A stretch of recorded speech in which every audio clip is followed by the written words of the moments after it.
over at BangTheBook.com, we are your one-stop shop for sports betting news and information. Tons of stuff going on over there.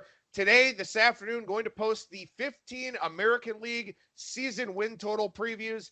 Tomorrow will be the 15 National League season win total previews, along with division, pennant, player futures stuff, all that kind of thing. Then on Friday, I hope to have a link up for the PDF that has everything all in one place. So over the next 3 days, tons of baseball content coming your way over at bangthebook.com to get you ready for the 2020 regular season. But it's not just baseball over there. We've got golf, a preview from James Mazzola of the WGC Mexico Championship. I wrote up a preview for the Pennzoil 400, this weekend's NASCAR event out in Las Vegas. Almost done with the UFC preview for this weekend, which is down in New Zealand. We've got daily NHL, college basketball, NBA, soccer, tennis, esports, you name it, we got it over at bangthebook.com. Once again, your one-stop shop for sports betting news and information. Finally, as you know, this and every edition of Bang the Book Radio presented by our friends over at DSI Sportsbook. BTB and the number 200 is that promo code. 100% deposit match bonus for the sportsbook. 100% deposit match bonus for the live casino at BetDSI. It's only a game until you bet it. Two guests on the program here today, and we start with professional handicapper Bryan Leonard from wagertalk.com. Bryan, how's it going today, man? Hey, everything's going great. You mentioned baseball, getting excited. Pitchers, catchers, games will be starting this week. If you are a fan of baseball, I believe the MLB package gives you a ton of spring training baseball, and it's really a learning experience if you're getting ready for the season, because obviously the announcers know all of the guys that are going to be playing early on, a lot of the younger players, and they'll give you some opinions on if the team is really looking towards this guy. Is this somebody that could come up later in the season? Chances of making the opening day roster, the 40-man roster. If you don't follow a lot of baseball all season long, it's a good time to learn. Being an Indians fan, I watch all the Indians preseason games, but also it's a good thing for taking in at least one preseason game, exhibition game, spring training of each team. That way you can get a little bit of a look on what they're saying about some of these players, and these are the teams they follow on a daily basis. So you get some information there with just watching a 3-hour baseball game that it would take you probably a while to really go out and research from a prospect standpoint.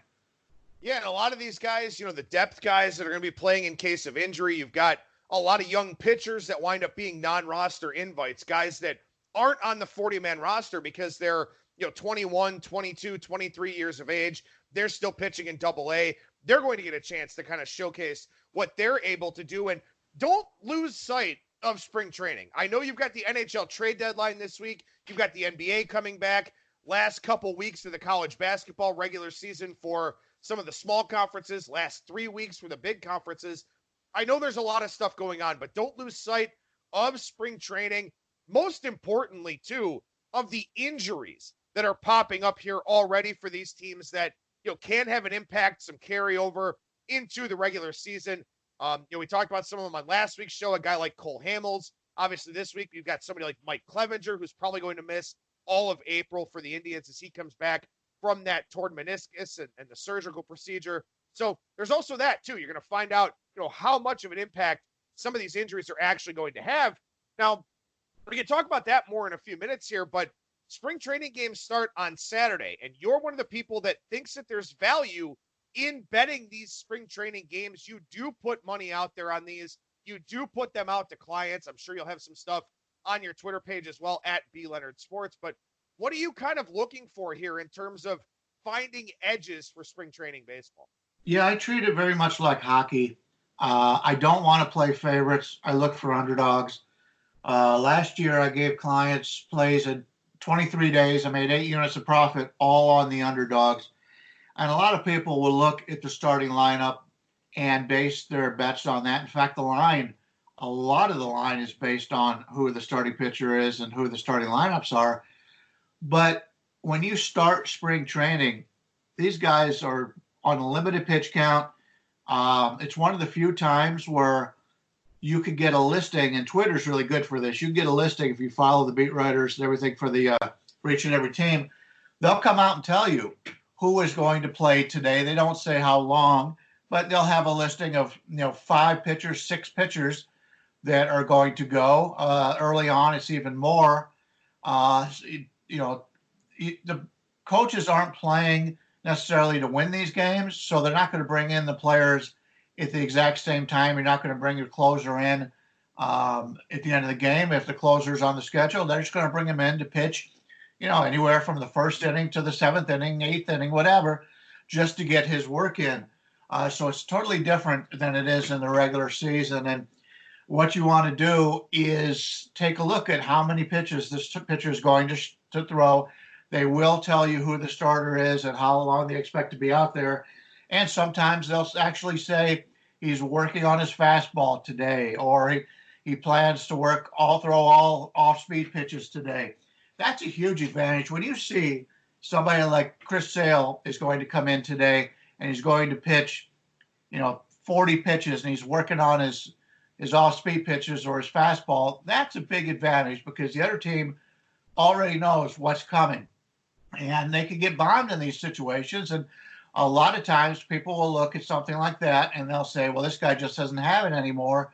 But you've got to realize, you got to put it all in perspective as to what he is out there trying to do, what the coaching staff is trying to do. And you're able to, it's sort of like exhibition football where you've got to do a lot of reading. In baseball, you don't have that same kind of reading. It's pretty much available to you, and you could use that to your advantage. And like I said, we'll see lines based on, let's say the Dodgers are playing Miami.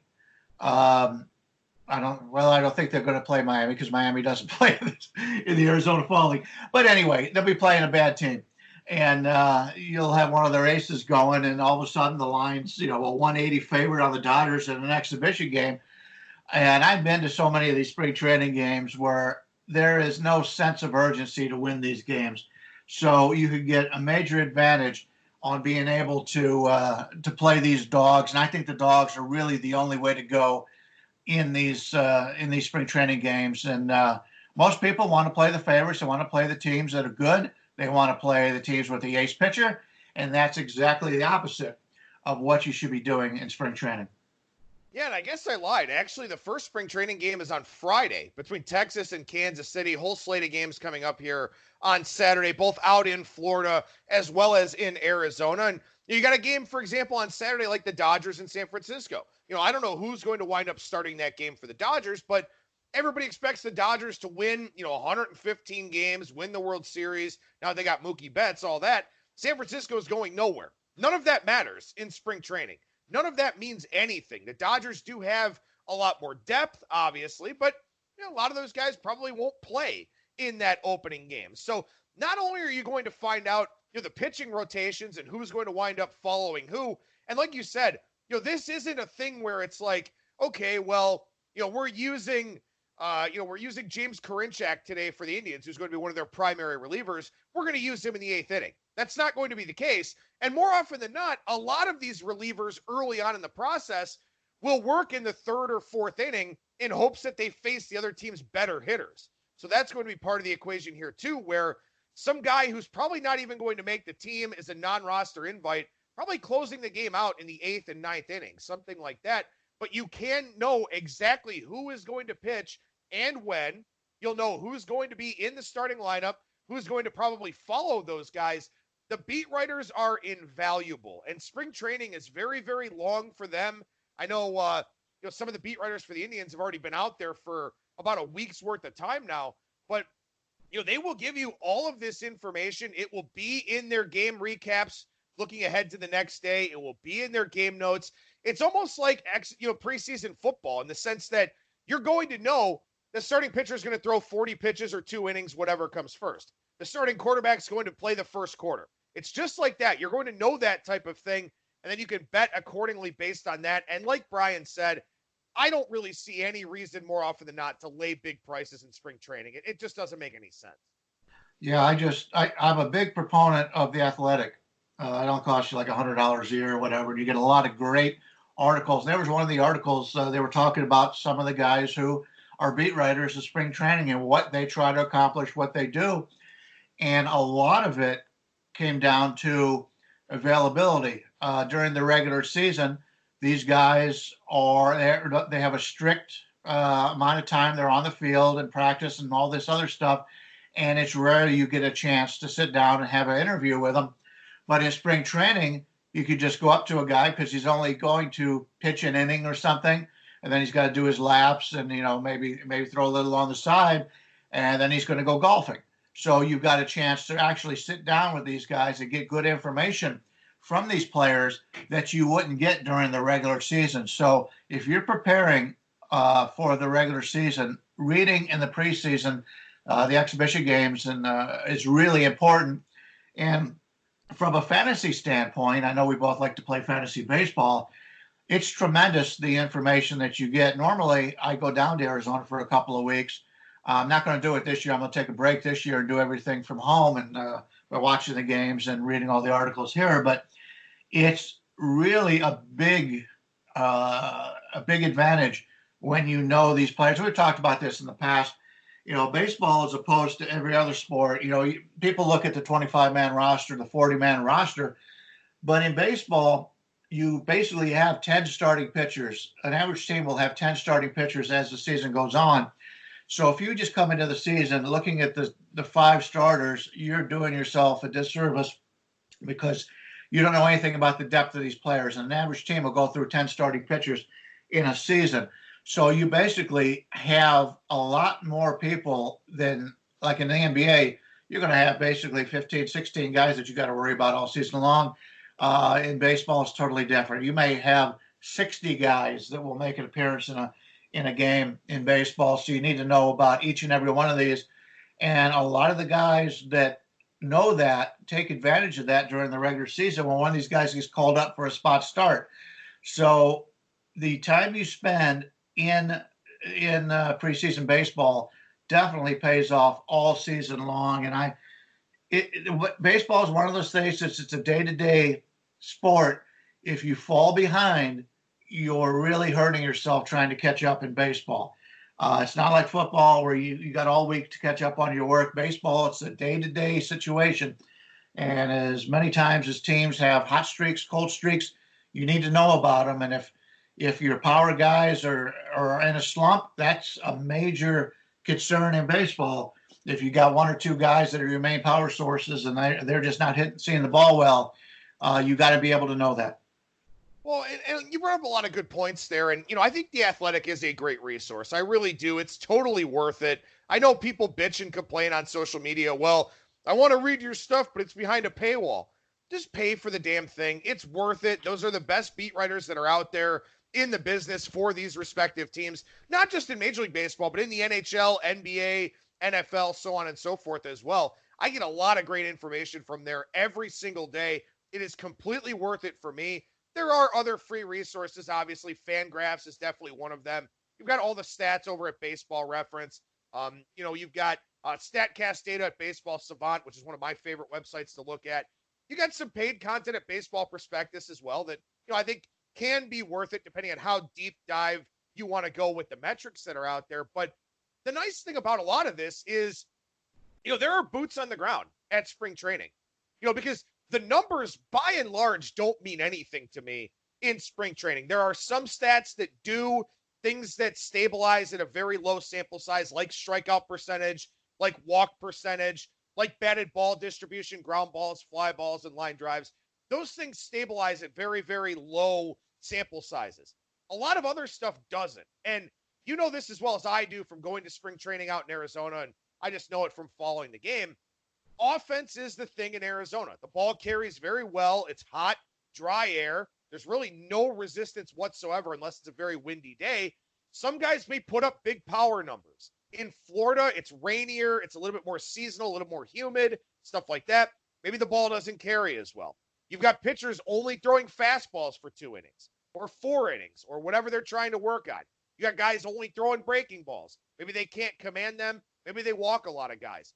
A lot of stats in spring training don't necessarily mean a whole lot But if you're watching games, getting your eyes on how things look, or if you're reading people that are actually there, that's going to shape the story and shape what you really want to take away from these spring training games. Because if you're a slave to the statistics, you're going to wind up overvaluing or undervaluing someone, a lot of someone's, and it's going to hurt you when the regular season gets going.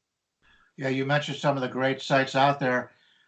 Baseball Reference. The other day, an offshore sports book in William Hill here in Nevada put out a prop on how often the Houston Astros were going to be hit by a pitch this year. And somebody put that out, and it went for like a couple hours, and everybody's going in. They go, oh, that seems awful low. That seems awful low.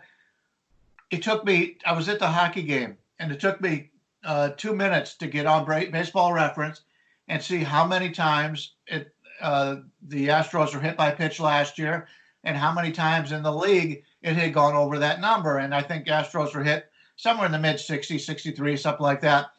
And the league as a whole only had 3 teams that were hit more than what the over was in this prop. So it was a betting opportunity, and so many people out there were just going off the top of their head when you could spend, like I said, it took me 2 minutes to get on Baseball Reference and get all the information I needed based on something like that.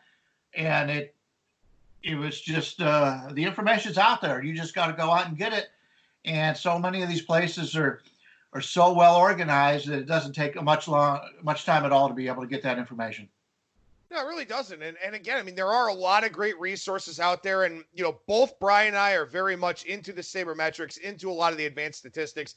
You don't necessarily have to be, but I do talk about in my betting guide some of the shortcuts that you can use, some of the things that you can really look to, capitalize on from the statistical standpoint there. By the way, I believe that number for the Astros is 83.5, correct? I've seen 83.5. I've seen 89.5 at a different place. Obviously, it makes a big difference. And obviously, at this point, the numbers have been hammered out if anybody was looking to middle that. But, 83.5 was the first thing I saw. And everybody kept saying, oh, it's going to be a lot higher than that. Here's a question for you. I thought about this because we're talking about preseason baseball. There's been talk that if you hit a player, there's going to be suspensions and that kind of thing in the regular season. Who's to stop a player from hitting, especially when you've got so many young people that aren't going to make the major league team? Who's to stop somebody in the preseason of hitting an Astros player and getting it out of the way now when nobody's going to get suspended? And if they do get suspended, they're a minor leaguer. Who's to stop that? Nobody. I mean, because you're going to have guys that you're going to have these young pitchers that maybe are just on the 40-man or are just non-roster invites. And, excuse me, they want to get that clout in the clubhouse. So they're going to throw at Alex Bregman, or they're going to throw at Carlos Correa or something like that. And like you said, it's going to have no impact whatsoever on that team because it's a guy who wasn't going to make the opening day roster anyway. And somebody could very well get hurt for the Astros if that winds up being a thing. So I agree. There's nobody that can stop that. By the way, I just picked an arbitrary starting point here over at Fangraphs. I picked 1965 as the season. So from 1965 to 2019, there have been 32 individual seasons of teams getting hit more than 83.5 times. 32 times in what? That's, 54 seasons, something like that. It's happened 32 times. Now, obviously, I understand this is a very unique situation, to say the least. But depending on the harshness of the punishments here from Major League Baseball, and Rob Manfred has already said, don't retaliate, don't hit these guys because we're going to protect this team. Some players are going to do it anyway. But again, over the last 55 years or so, 55 Major League Baseball seasons, it's only happened 32 times. That line is too high. Maybe it does go over, but that's a plus EV bet to take the under, in my opinion. Yeah, and you go back and you look at the the older years that you go farther back you go, it was common practice that they policed themselves. So there was, off the top of my head, I would say back then they would hit the players more because back then that was how you did things. If somebody tried around the bases slower than what they should, that guy is going to get hit the next time he comes up, or the next guy in the lineup is going to get hit anymore. I don't want to sound like the get off my lawn guy, but baseball has not done that over the last few years. Everybody's friends. Back in the olden days, you didn't hang out with the players on the other teams. Now they do. That's one of the big things that the older fans don't like about the NBA. But everybody's friends now. You're hugging before the game and all that. Baseball now is different than it was then. They were more likely to throw at somebody on purpose in prior years than they would now. So that makes it even more reason to look for the under. But like I said, and like you pointed out, this is a totally different situation. Yeah, for sure. And again, like I said, I mean, the first time, somebody gets suspended for this, I mean, keep in mind, guys don't get paid when they're on the suspension list. So it's not just going to be a fine. It's going to be lost, game checks and stuff from being suspended. So, I don't know how many guys are actually going to take this into their own hands and kind of say, screw it. And, just sort of give some discipline to the Astros themselves. But, hey, once you start taking away paychecks and start suspending guys and whatnot, fining the manager, fining the organization, it's probably going to stop rather quickly. So that is definitely something to keep in mind here. But again, lots of good spring training insights, good coverage out there. Bryan gives out spring training plays based on the edges that he sees. Again, a lot of underdog stuff there that we're looking at. So again, spring training games starting up here on Friday. Don't just dismiss them. Try to keep them in the proper context and also try to find some of the betting opportunities that are out there for these different games. Bryan, anything else on the baseball side you want to mention before we hop over to basketball? No, we can do whatever you like. All right. Well, it is my show, so I guess we can do whatever I like here on the program. But again, good information there with regards to spring training baseball, and will be a lot of good information in my MLB betting guide, which again I will start posting some of those season win totals here on Wednesday with the American League. But the NBA comes back on Thursday night, Bryan. We got 6 games coming up on the Thursday night docket. I believe we got 9 coming up here on Friday. So hitting the ground running, got that TNT doubleheader coming up on Thursday as well. Teams got to get back into the rhythm now. They got to come back from vacation, come back from that R&R, get back to the NBA schedule where, we got about 25 to 30 games left in the regular season. What are you kind of looking for here as the NBA comes back off the break? Oh, one of the things I always look for coming out of the break is the players that were in the All-Star game festivities. They, at least in my mind, they're more likely to still be in a rhythm because you're out there, you're with the other players, you're getting excited to be in the All-Star game. It's a situation where basketball is your focus. If you are the Golden State Warriors, the Cleveland Cavaliers, the Atlanta Hawks, for the most part, guys who didn't make the All-Star game. I know some of these teams have All-Stars on them, but those guys have been checked out from not only by the time the All-Star break started, but some of these teams have been checked out the week before, and we all know how that is going back to when you're at school, summer break, and the whole bit. And I can't blame them. And they've had these vacations with the family planned for a long time. Those are the teams and the players, I think, that are really going to struggle coming out of the break. For example, the Bucks are playing the Pistons in the first game on the schedule on Thursday. The Bucks have obviously the best player in the NBA, took part of the All-Star festivities. The Bucks have some quality veterans on that team. The Pistons traded away their biggest veteran and their All-Star, so they've come into this, and they haven't had a lot of time to play with the new players. And it wouldn't surprise me if the Bucks just really take it to them. Another thing I look at is the teams that are veteran teams know how to treat this first week, very similar to what they did going into the All-Star break. And they know these games are just as important as the ones late in the season. Teams that are out of the playoffs right now, you're in tank mode, although with the way the NBA has set it up, it's not as easy to get the number 1 draft pick. But you look over the players in college basketball that are be coming out, is the number 1 draft pick going to be any better than the number 7 draft pick? So you may see more tanking, not from the teams that are really down low, the teams that realize that they're not going to make the playoffs and they're right on that bubble kind of thing. And it's either they decide, the management during the break is deciding, okay, do we have the players who are going to be able to make a push for the playoffs, or should we start rebuilding for the future? Those are the teams I think we're going to find some value fading as we get into the second half of the season. Something like the Chicago Bulls, a team that does have good talent. They just haven't put it together this year. Maybe the management has decided, you know what, maybe we need another year of possibly getting a top 5, top 7 draft choice.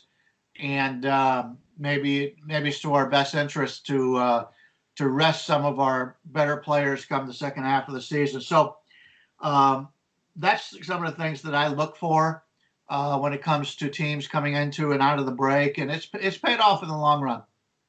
Yeah, it's one of those things too where, if you got a bad team in baseball, you may wind up getting a young guy pitching in high leverage at the back end of the game that, if it's April or May, he probably wouldn't be. If it's September and it doesn't matter anymore, well, you want to see what that kid's got a little bit. So those are some of the things that these NBA teams are definitely going to do.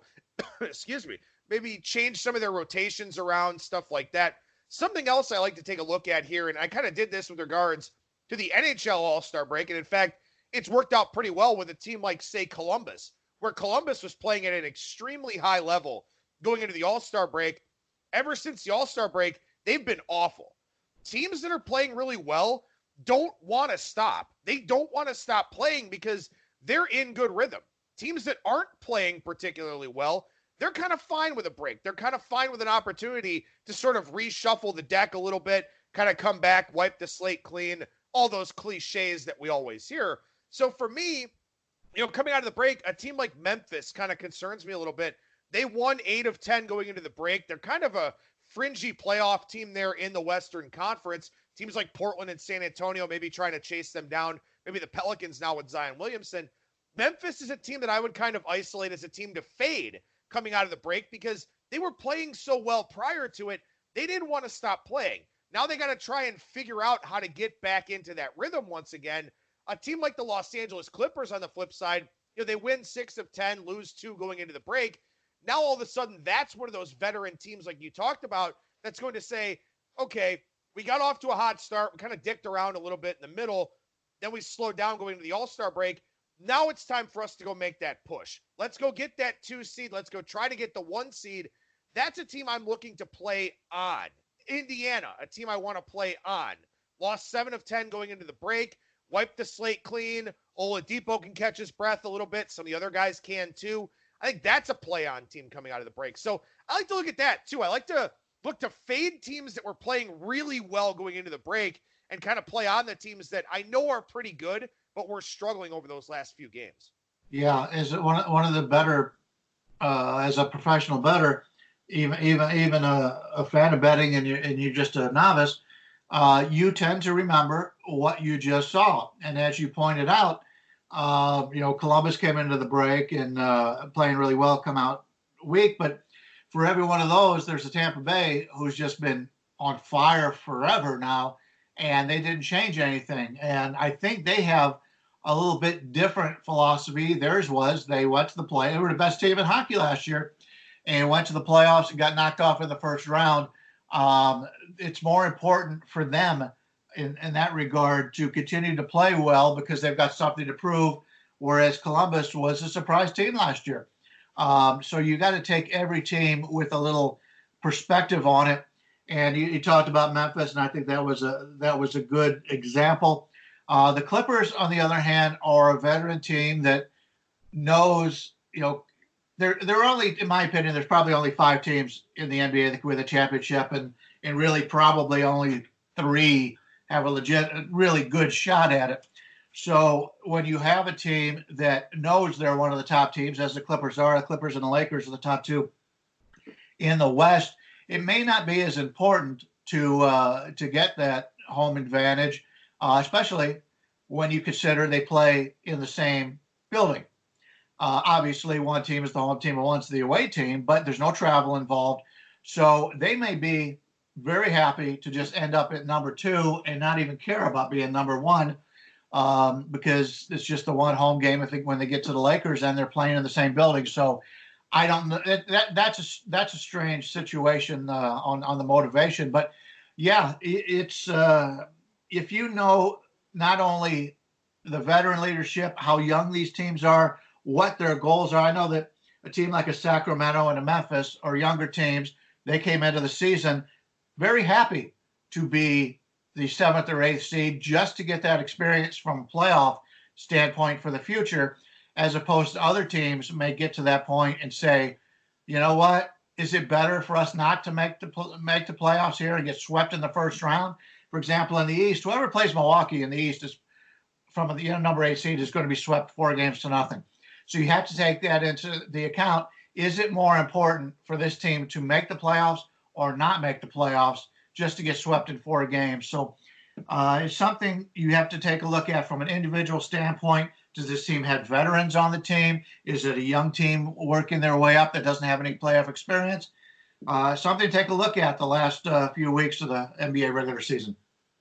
Bryan Leonard, professional handicapper over at wagertalk.com. A lot of great stuff here on today's segment, man. Really appreciate you joining me as always here. What's going on over at Wager Talk right now? No videos today for a change. They took the week off. It's so hard when the NBA is on a little bit of a break and when you're handicapping games for a Friday or Saturday, when you're taping on a Wednesday. Sometimes teams are playing 2 games, 1 game by the time we're talking about the game on a Saturday or Sunday. So in order to give out the most up-to-date information, we'll continue to put out videos, but we'll do it from our own individual websites, our own individual videos that we do, as opposed to going into the studio. We're going to an actual major studio, television studio, to tape these.